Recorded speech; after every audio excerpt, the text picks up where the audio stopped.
Hello दोस्तों, स्वागत है आपका आपके अपने यूट्यूब चैनल ग्रामर मेनिया पर। तो प्लीज़ जितने भी न्यू व्यूअर्स हैं जाकर चैनल को सब्सक्राइब कीजिए और बेल आइकन को प्रेस कीजिए ताकि आगे आने वाले वीडियो का नोटिफिकेशन आपको मिल जाए। तो आज हम डिस्कस करने वाले हैं बिल्कुल डिटेल के अंदर चैप्टर जो है 12th क्लास से इंडिगो यानी नील की खेती जो है पहले किसानों के द्वारा करवाई जाती थी और किसान जो है नील की खेती जो है मीन्स उनकी ज़मीन पर जितनी ज़मीन पर नील की खेती अंग्रेज लोग करवाते थे उसको किराए के रूप में है वो उन किसानों से ले लेते थे। तो काफ़ी ज़्यादा प्रॉब्लम्स उन किसानों को फेस करनी पड़ी थी। लास्ट में किस तरीके से उनको इस शेयर क्रॉपिंग सिस्टम से छुटकारा मिलता है तो इस चैप्टर के अंदर वो डिटेल में एक्सप्लेन किया हुआ है। लुईस फिशर के द्वारा जो है ये चैप्टर जो है वो लिखा गया है। तो आइए बढ़ते हैं आगे और देखते हैं कि उन किसानों को कैसे जो है वो आज़ाद करवाया जाता है, किसके द्वारा करवाया जाता है। So this chapter is about how Gandhi ji freed the poor peasants of Champaran from the clutches of the British planters. जो ब्रिटिश प्लांटर्स जो थे उनके क्लचेस से, उनके चंगुल से किस तरीके से गांधी जी ने उन गरीब किसानों को, चंपारण के गरीब किसान जो है, जो शेयर क्रॉपर्स थे, शेयर क्रॉपर्स क्या है कि अपनी क्रॉप को शेयर करते थे। कहने का मतलब क्या है कि उनसे जो फसल लगवाई जाती थी उनको रेंट के रूप में सबमिट करवा देना पड़ता था अंग्रेजों को। तो उन किसानों को कैसे ब्रिटिश के चंगुल से छुड़ाते हैं। एक गरीब किसान होता है, पुअर पीजेंट होता है जो काफ़ी ज़्यादा दृढ़ निश्चयी होता है, जिसका नाम था राजकुमार शुक्ला। वो गांधी जी के पास पहुंचते हैं 1916 में to come to the help of peasants in Champaran और उनसे रिक्वेस्ट करते हैं कि आप चंपारण आइए और हम किसानों की मदद कीजिए, हमें ब्रिटिश प्लांटर्स जो है उनके चंगुल से मुक्त करवाइए। तो क्या होता है उस समय गांधी जी जो है वो बहुत ज़्यादा बिजी होते हैं। उन दिनों गांधी जी काफ़ी ज़्यादा बिजी थे, लेकिन राजकुमार शुक्ला जो है वो हमेशा गांधी जी के पीछे पड़े रहे कि जब तक ये हाँ नहीं करेंगे तब तक मैं इनका पीछा जो है वो नहीं छोड़ने वाला। तो इस कारण लास्ट में गांधी जी जो है वो उनकी दृढ़ता से, टेंसिटी मतलब दृढ़ता, वो उनकी दृढ़ता से काफ़ी ज़्यादा प्रभावित हुए और लास्ट में जो है उनको एक डे जो है वो फिक्स कर दिया कि उस दिन जो है मैं कलकत्ता में आने वाला हूँ, तो आप कलकत्ता आ जाना और वहाँ से मुझे रिसीव कर लेना। इसके बाद क्या होता है, Rajkumar met the Gandhi ji on the appointed day. तो जिस दिन अपॉइंट किया जाता है उस दिन वो कलकत्ता में उन्हें मिलते हैं और वो वहाँ से उन्हें राजेंद्र प्रसाद के घर में, जो पटना के अंदर है, बाद में वो प्रेसिडेंट बने थे इंडिया के, तो उनके घर पे उनको लेकर के जाते हैं। सबसे पहले Gandhi ji first went to Muzaffarpur. जैसे ही वहाँ गांधी जी पहुँचते हैं तो सबसे पहले मुजफ्फरपुर जाने का फैसला करते हैं, क्योंकि उन्हें कुछ एक डाटा जो है वो चाहिए था किसानों के बारे में।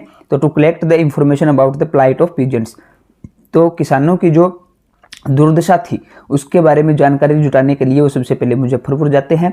गांधी जी को वहाँ क्या सीखने को मिलता है, क्या चीज़ उन्हें पता चलती है कि पीजेंट्स जो है वो थे शेयर क्रॉपर्स थे और उनको 15% ज़मीन के ऊपर अपने इंडिगो की खेती, नील की खेती जो है वो करनी पड़ती थी। It had to be surrendered to the landlords as rent, और इस नील की खेती को जो भी जितनी भी फसल होती थी उसको किराए के रूप में बड़े जमींदारों को जो है वो सौंप देनी होती थी। तो इस तरह का शेयर क्रॉपिंग का सिस्टम जो है वहाँ पर चलता था और इसी से उन किसानों को आज़ाद करवाना था। लेकिन कुछ ही समय बाद जर्मनी के अंदर, by the time Germany had developed synthetic यानी कृत्रिम जो है नील जो है वो जर्मनी के अंदर जो है बना ली थी। तो ब्रिटिश प्लांटर्स जो है उन्हें लगा कि indigo farming was no longer profitable, कि नील की खेती की फार्मिंग जो है वो भी ज़्यादा फायदे वाली नहीं लगी उनको। तो फ्रॉड करके उन्होंने क्या किया, they obtain agreements from the peasants.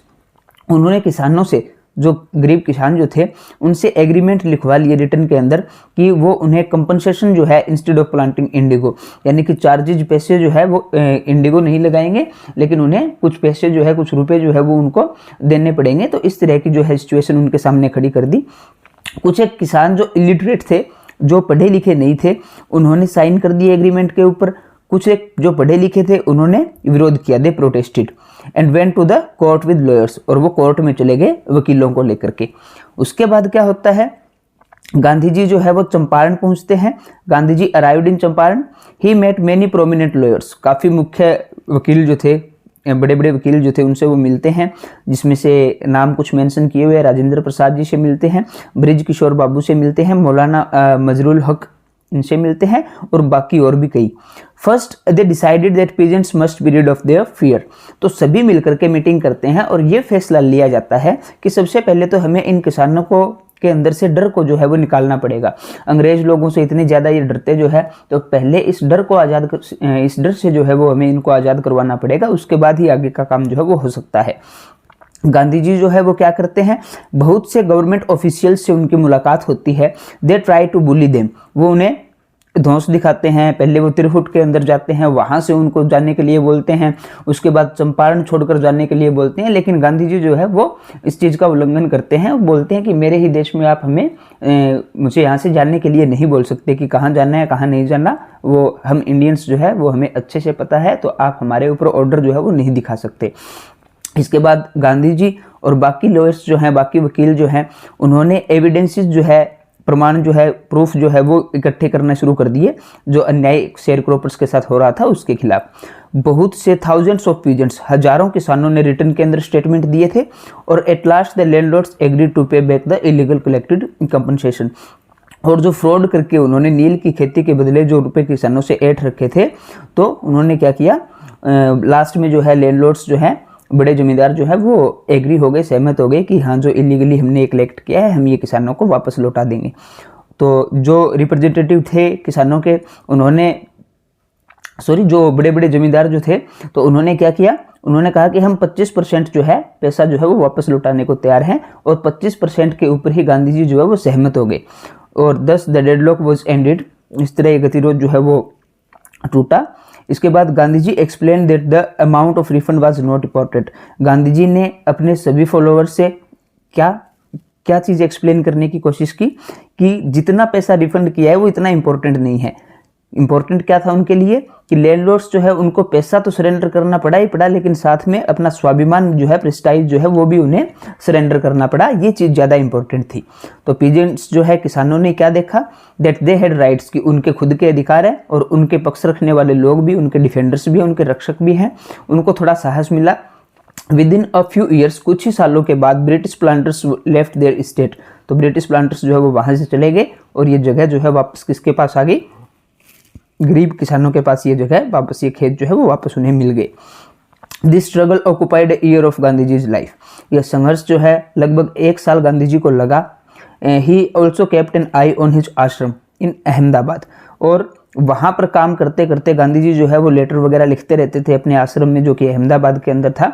उधर भी उनको निगरानी रखनी होती थी। उन्होंने इम्प्रूव किए social and cultural condition of village in Champaran, कि उन्होंने सामाजिक और कल्चरल कंडीशन, परिस्थितियां जो है चंपारण के विलेज में, तो वो सभी जो है उनके ऊपर काफ़ी ज़्यादा वर्क किया। चाहे वो एजुकेशन को लेकर के हो, चाहे वो हॉस्पिटल वगैरह जो है, मेडिसिन वगैरह जो है, किसी उनकी हेल्थ को लेकर के हो, काफ़ी वर्क किए थे। उन्होंने टीचर्स और डॉक्टर्स जो है वो प्रोवाइड करवाए, टीचिंग के लिए टीचर्स और ट्रीटमेंट के लिए डॉक्टर जो है, अलग अलग मेडिकल प्रॉब्लम्स के लिए। तो इसके बाद एक और चीज़ आती है, चार्ल्स फ्रीर एंड्रयूज। ये एक ब्रिटिशर्स होते हैं जो कि इंग्लिश पेसिफिस्ट, शांतिवादी होते हैं, और ये काफ़ी ज़्यादा डिवोटेड फॉलोवर होते हैं गांधी जी के। गांधी जी को बहुत ज़्यादा फॉलो करते हैं, बहुत ज़्यादा मानते हैं। तो वो अपनी ड्यूटी के ऊपर जो है, फिजी आइलैंड के ऊपर जो निकलने वाले थे एक टूर पे, तो गांधी जी के लॉयर्स फ्रेंड्स जो थे, तो उन्होंने कहा कि एंड्रयू जो है उसको चंपारण के अंदर ही रख लिया जाए ताकि उससे हम मदद ले सकें। लेकिन गांधी जी ने इस आइडिया को बिल्कुल अपोज किया, इसका विरोध किया। He did not want an Englishman to their side. वो नहीं चाहते थे कि वो किसी इंग्लिश मैन से अपनी साइड में करके उससे मदद ले। तो उन्होंने इस आइडिया जो था ये इसका विरोध किया और ऐसा नहीं होने दिया। इसके बाद इंपॉर्टेंट कीवर्ड्स जो है इस चैप्टर के अंदर जो आते हैं, कन्वेंशन मतलब सभा, डेलीगेट्स प्रतिनिधि, एमेसिएटेड दुर्बल, रिजोल्यूट दृढ़ प्रतिज्ञ, टेंसिटी दृढ़ता, योमेन छोटा जमींदार जो होता है उसको योमेन बोल देते हैं, पेस्टर्ड मीन्स तंग किया, एनरूट रास्ते में, एडवेंट आना, चिडिड डांट फटकार लगाना, अरेबल उपजाऊ, रक्षम दुखदाई या कष्टप्रद, कॉम्प्लाइड आदेश मान लिया, वायर्ड तार द्वारा कोई मैसेज जो है वो भेजना, हिटरटो अब तक, बेफल्ड चकरा जाना, प्रोसिक्यूटर मुकदमा चलाने वाले लोग, रेंडर देना, फर्निश मीन्स प्राप्त करवाना या उपलब्ध करवाना, रिकन्वेन दोबारा इकट्ठा हुए, डिजर्शन बिना किसी सपोर्ट के रहना, लिविंग विदाउट सपोर्ट, ग्रीवेंस शिकायत, वेमेंट परबल, प्रोट्रैक्टेड दीर्घकालिक या लंबे समय तक चलने वाला, एंट्रिटी एंड इमोशनल रिक्वेस्ट, काफ़ी इमोशंस के साथ अगर कोई रिक्वेस्ट करते हैं तो एंट्रिटी। एक्सट्रेट स्पेलिंग एरर है यहाँ पे, EXTRAT है ये जो स्पेलिंग नहीं हुई, स्पेलिंग जो है सही EXTORT। ठीक है, तो इसका मतलब क्या है, धमकी देकर कोई चीज़ ऐंठ लेना। अडेमेंट अटल, यूनानिमस सबकी सहमति से, इरप्शन अचानक त्वचा पर निकल आना, कोई फोड़ा फुंसी वगैरह जो है, फिल्दी यानी बहुत ही गंदी अवस्था के अंदर कोई चीज़ होना। तो ये आपके वर्ड मीनिंग है। इंपॉर्टेंट क्वेश्चंस जो है इस चैप्टर से कौन से हैं। Why do you think Gandhi ji considered the Champaran episode to be a turning point in his life. बहुत ज़्यादा इंपॉर्टेंट क्वेश्चन है एग्जाम के पॉइंट ऑफ व्यू से कि चंपारण एपिसोड जो है वो टर्निंग पॉइंट कैसे था गांधी जी की लाइफ में। बिकॉज गांधी जी जो है कम से कम 1 साल तक वहाँ पर उन्होंने संघर्ष किया था। उनको वहाँ पे ये चीज़ सीखने को मिली कि हमारे देश के लोगों के अंदर भी बहादुरी जो है वो भरी जा सकती है, उनके अंदर से डर को ख़त्म किया जा सकता है। और वहाँ वो अपने देश के लोगों से बहुत ज़्यादा जुड़े और उनकी प्रॉब्लम्स जो है उनके बारे में पता लगा और किस तरीके से अंग्रेज़ों के खिलाफ जो है वो आवाज़ जो है उठा सकते थे। अंग्रेज़ों को भारत से निकालने के लिए जो है कौन से आगे जो कदम जो है उठाने वो बहुत ज़्यादा ज़रूरी थे। तो सारी चीज़ें उन्हें वहाँ से बहुत सी अच्छी चीज़ें जो है, एक अच्छी लीडरशिप क्वालिटी जो है उनके अंदर और ज़्यादा डेवलपमेंट होना, तो वो सब चीज़ें उनको वहाँ से पता लगी। तो चंपारण एपिसोड एक टर्निंग पॉइंट था उनकी लाइफ में। राजकुमार शुक्ला एक पूर्व पीजेंट थे चंपारण से, और गांधी जी को चंपारण जो है वो कैसे लेके गए, वो बिल्कुल गांधी जी के पीछे पड़े रहे जब तक कि उन्होंने हाँ नहीं कर दी चंपारण आने के लिए। और क्यों वो लेकर आना चाहते थे, बिकॉज वो पुअर पीजेंट्स जो है उनको फ्री करवाना चाहते थे अंग्रेजों के चंगुल से। What was the attitude of average Indian in smaller localities. Average Indian का एटीट्यूड स्मॉलर लोकेलिटीज के अंदर जो समर्थक थे होम रूल के, उनके प्रति कैसा था। तो कैसा था उनका कि सभी लोग जो है लगभग स्मॉलर लोकेलिटीज़ के अंदर वो अंग्रेज़ों से काफ़ी ज़्यादा ब्रिटिशर से डरते थे। तो जो लोग जो है होम रूल के एडवोकेट थे, समर्थक थे, तो वो उनके प्रति सिंपैथी दिखाने से काफ़ी ज़्यादा डरते थे। तो इस तरह का एटीट्यूड वो रखते थे। Why did Gandhi ji agree to the 25% refund. 25% पे एग्री क्यों हो गए थे, काफ़ी ज़्यादा इंपॉर्टेंट है एग्जाम के पॉइंट ऑफ व्यू से। इसीलिए हो गए थे वो बिकॉज अमाउंट जो है रुपए का वो इतना ज़्यादा इम्पोर्टेंट नहीं था, लेकिन उनको अपना प्रेस्टाइज, अपना स्वाभिमान भी जो है वो भी सरेंडर करना पड़ा और उन्होंने उनके सामने घुटने टेक दिए थे। तो ये काफ़ी ज़्यादा इम्पोर्टेंट था गांधी जी के लिए, इसलिए वो 25% पे एग्री हो जाते हैं। वकीलों को डांट फटकार गांधी जी क्यों लगाते हैं, बिकॉज वकील जो है वो किसानों के समर्थन में नहीं आ रहे थे, और दूसरा क्या है, अगर जो आ रहे थे तो वो बहुत ज़्यादा रुपए जो है किसानों से ले रहे थे, इसलिए उनको डांट फटकार लगाते हैं।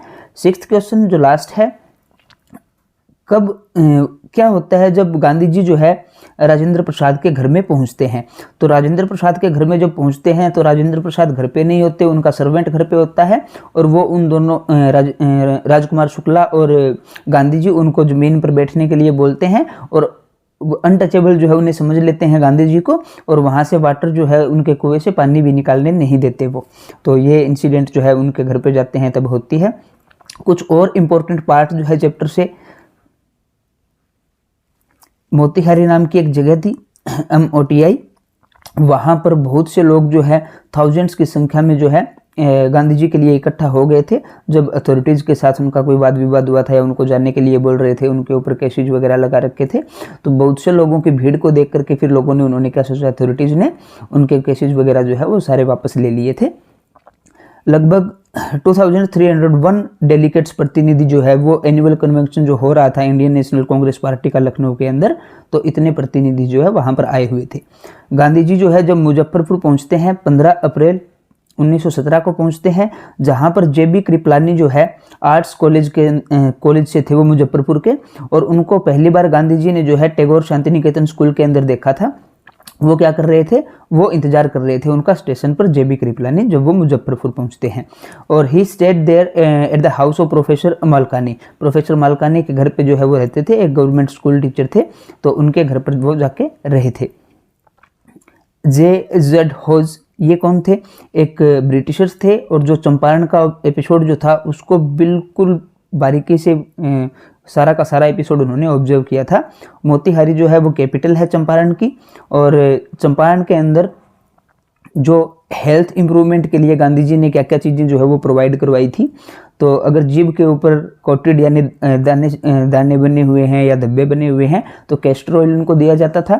मलेरिया के लिए कुनैन और कैस्टर ऑयल दिया जाता था। स्किन के ऊपर अगर कोई दिक्कत है तो वहाँ पर सल्फर ऑइंटमेंट और कैस्टर ऑयल जो है वो प्रोवाइड करवाया जाता था। माधव देसाई और नरहरि पारिक ये कौन थे, ये गांधी जी के डिसिपल्स थे, गांधी जी के शिष्य थे। कस्तूरबा गांधी जी की वाइफ थी, और देवदास जो है वो यंगेस्ट सन थे गांधी जी के, जिन्होंने बहुत ज़्यादा मदद की थी चंपारण जो है वहाँ की परिस्थितियों को सही करने में।